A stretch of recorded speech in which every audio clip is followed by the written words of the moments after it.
علائق میں سے ہے. چھوڑ کے آگے گزرے فتدلا اور کعبہ قوسین پہ پہنچے. فرمایا محبوب اب تدلا کو چھوڑ دے, وہ بھی اس مقام کے علائق میں سے ہے. آ دو کمالوں کی طرح مل جائیں. جب جلوہ محب اور جلوہ محبوب, جب جلوہ خدا اور جلوہ مصطفیٰ دو کمانوں کی طرح مل گئے تو کعبہ قوسین ہوا. اب گھر والے دروازے تک پہنچ گئے, مہمان و میزبان بلا تشبیہ و بلا مثال اب وہاں پہنچ گئے. فرمایا محبوب اب یہاں تک تو ایک بیان تھا, یہاں تک مثالیں تھیں, اب اس سے آگے وہ کچھ ہونے والا ہے کہ اس کے بیان کے لیے مثال نہیں جو لوگوں کو بتا. وہ کیا تھا؟ اب دروازہ کھلتا ہے. دروازہ کعبہ قوسین دو کمانوں کی طرح مل گئے تھے جلوے. فرمایا دروازہ کھلا, محبوب اندر آ جا, حریم ناز میں آ جا, حریم ناز میں آ جا. محبوب نے حریم ناز میں قدم رکھا, خدا نے دروازہ بند کر دیا. فرمایا آؤ بنا لوگوں, اس سے آگے تمہیں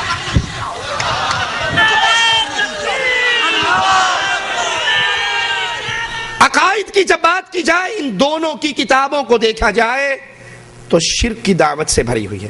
یہاں پہ ایک بات میں عرض کر دوں, اگر علماء دیوبند اور علماء بریلی جیسے ان کے نام کے ساتھ القابات اولیاء اللہ کے لگتے ہیں, تو ہم یہ سوال انہی پر چھوڑتے ہیں کہ اگر یہ واقعی اولیاء اللہ ہیں تو اللہ کا ولی مشرک نہیں ہوا کرتا.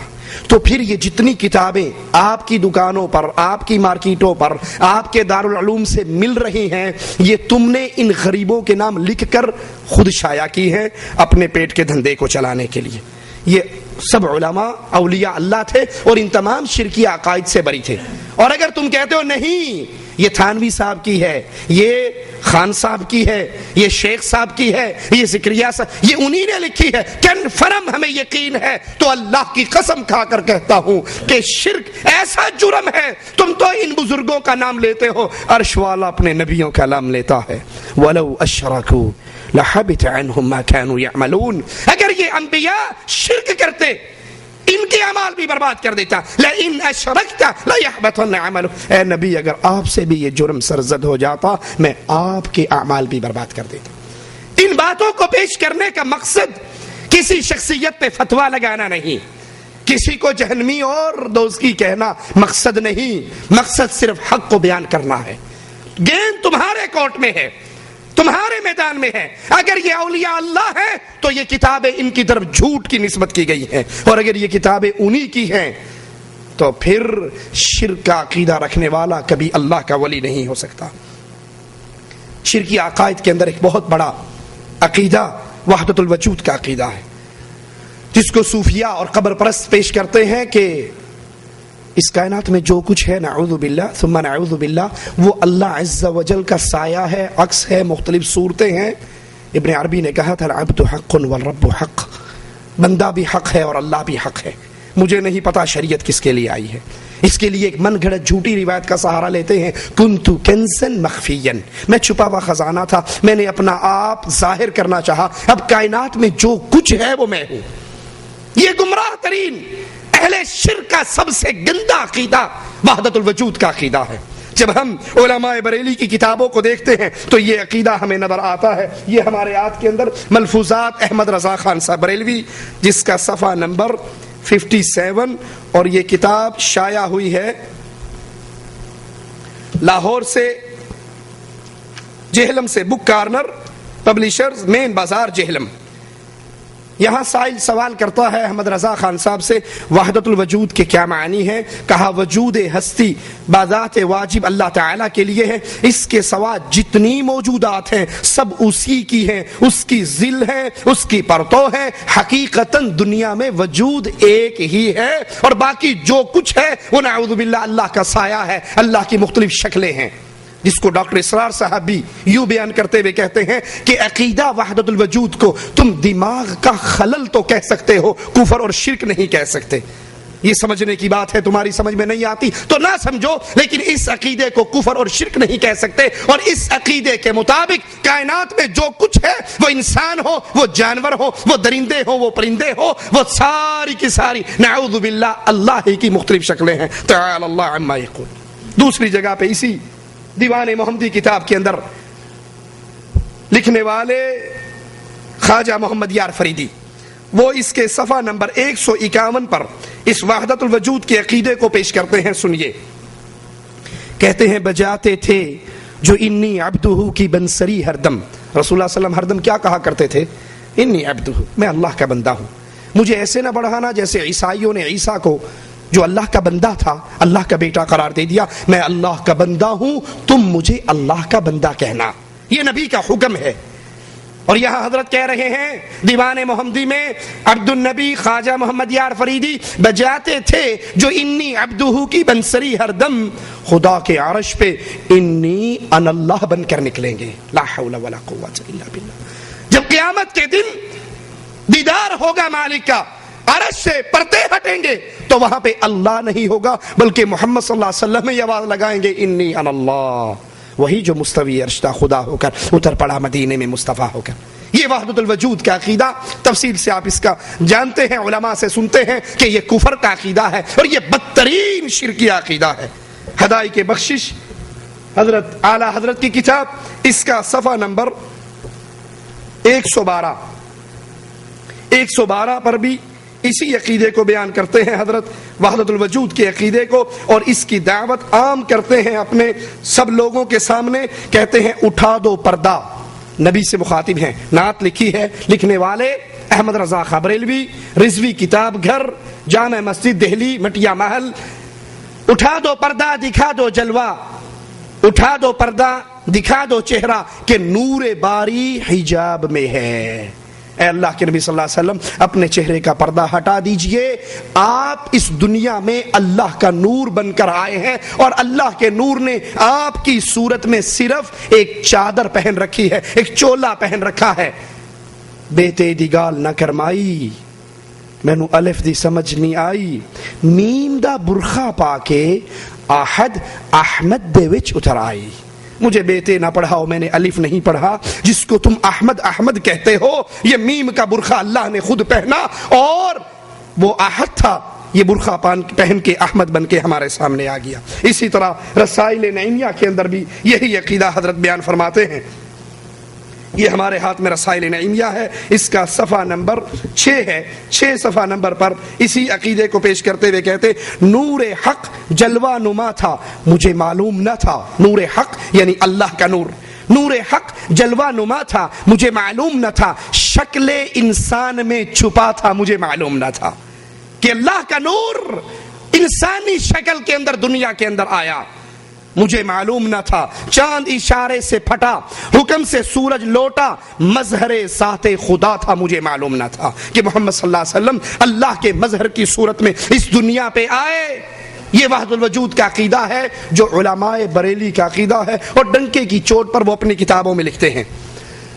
اب اہل توحید اکثریت ان علماء بریلی کے عقائد کو جانتی ہے اور کتراتی ہے کہ ان کے پیچھے نماز پڑھی جائے، ان سے رشتہ داریاں کی جائے، ان کو اہل ایمان کا مقام دیا جائے، لیکن جب معاملہ علماء دیوبند کا آتا ہے تو اکثریت ان کے پیچھے نماز پڑھنے کی بھی قائل ہو جاتی ہے، ان سے دوستی کرنے کی بھی قائل ہو جاتی ہے، ان سے رشتہ داریاں کرنے کی بھی قائل ہو جاتی ہے۔ یاد کر لیجئے یہاں مخاطب وہ لوگ ہیں جن کے یہ عقائد ہیں، اور جو علماء دیوبند کے اندر پبلک میں عوام کی بات، علماء کی بات الگ ہے جن کے یہ عقائد ہے اور عوام کی بات الگ ہے۔ عوام میں اگر کوئی ان عقائد سے برات کا اظہار کرتا ہے وہ اہل ایمان بھی ہے اور ہمارا بھائی بھی ہے، لیکن جو ان عقائد پہ ڈٹا رہتا ہے تو پھر اللہ کی توحید کی غیرت یہ ہے کہ ہم اس سے برات کریں۔ یہ شمائم امدادیہ امداد اللہ مہاجر مکی صاحب کی کتاب ہمارے ہاتھ میں ہے، علماء دیوبند کے سب سے بڑے بزرگ ہیں، اس کا صفحہ نمبر 32 ہے، 32 نمبر صفحہ پر امداد اللہ مہاجر مکی صاحب بیان فرماتے ہیں وحدت الوجود کے عقیدے کو کہ مسئلہ وحدت الوجود حق ہے، صحیح ہے، اس میں کوئی شک اور شبہ نہیں ہے۔ وحدت الوجود کا یہ عقیدہ جس عقیدے کی تفصیل بیان کرتے ہوئے اشرف علی تھانوی صاحب اپنی کتاب کے اندر بیان کرتے ہیں ایک ہمارے صوفی صاحب کے پاس، ایک مواحد کے پاس ایک شخص آیا اور آ کر کہنے لگا حضرت آپ کہتے ہو سب کچھ ہی وہی ہے، تو یہ ایک پلیٹ میں حلوہ لایا ہوں اور یہ ایک پلیٹ میں گندگی لایا ہوں، اگر سب کچھ وہی ہے، یہ امداد المشتاق اشرف علی تھانوی صاحب کی کتاب اور اس کتاب کا صفحہ نمبر 101 ہے، کہتے ہیں اگر سب کچھ وہی ہے تو یہ حلوہ بھی کھا کر دکھائیے اور یہ گندگی بھی کھا کر دکھائیے۔ تو انہوں نے بصورت آدمی ہو کر حلوہ کھایا اور بشکل خنزیر ہو کر گندگی کھا لی اور کہا بندہ بھی وہی ہے اور سور بھی وہی ہے، لا حول ولا قوت الا باللہ۔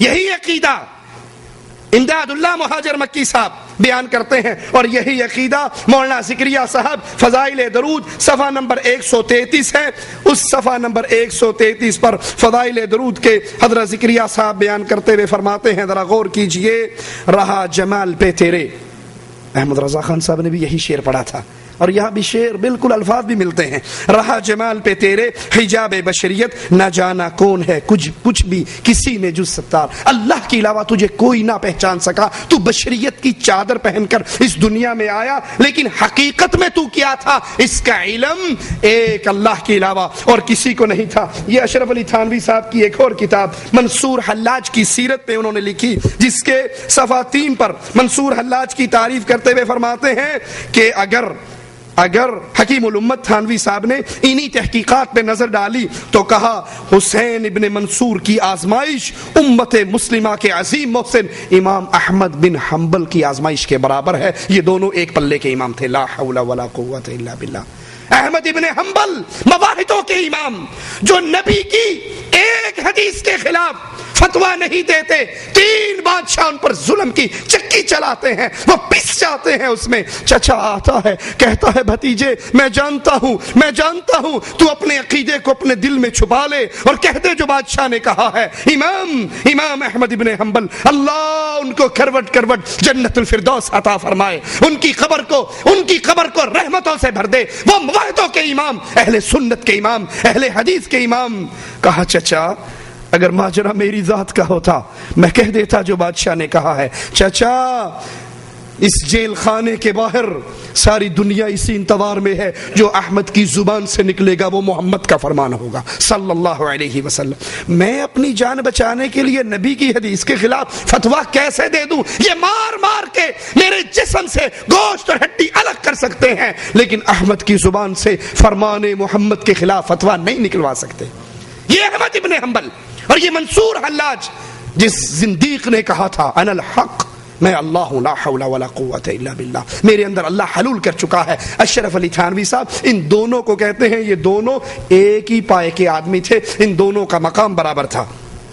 اور اسی کتاب کا سیرت منصور حلاج کا صفحہ نمبر 17 ہے، 17 پر فرماتے ہیں کہ ہمارے اکابرین علماء دیوبند کے جتنے اکابر گزرے ہیں ان سب کے نزدیک منصور حلاج ہمارے اکابر کے نزدیک مقبولین میں سے ہیں، جو اللہ کے بڑے مقبول بندے ہیں، جو اللہ کے بڑے قریبی بندے ہیں، منصور حلاج کا ان مقبولین میں شمار ہوتا ہے۔ اور حقیقت میں منصور حلاج جیسے زندیق جس پہ ابن تیمیہ رحمہ اللہ نے کفر کا فتویٰ صادر کیا تھا، یہ اللہ کے دشمنوں میں ہے، یہ اللہ کے اعداء میں ہے، یہ مشرکوں کے امام گزرے ہیں، ان کا اہل ایمان سے کوئی تعلق نہیں ہے۔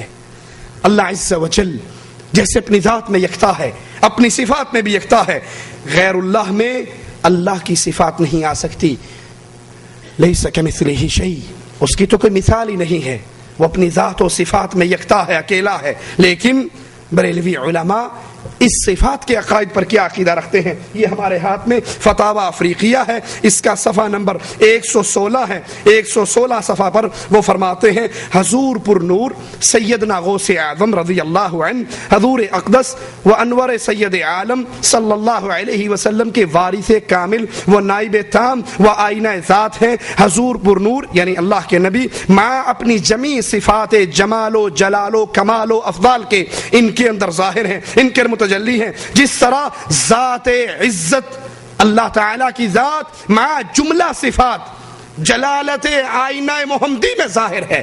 لا حول ولا قوت الا باللہ۔ لوگو اللہ کے لیے اللہ کی توحید کو سمجھو اور اللہ کی توحید کے دشمنوں کے عقائد کو بھی سامنے رکھو۔ جس طرح اللہ اپنی ساری صفات کے اندر محمد کی صورت میں ظاہر ہوا ہے، اسی طرح محمد صلی اللہ علیہ وسلم اپنی ساری صفات کے اندر پیر عبد القادر کی صورت میں آیا ہے۔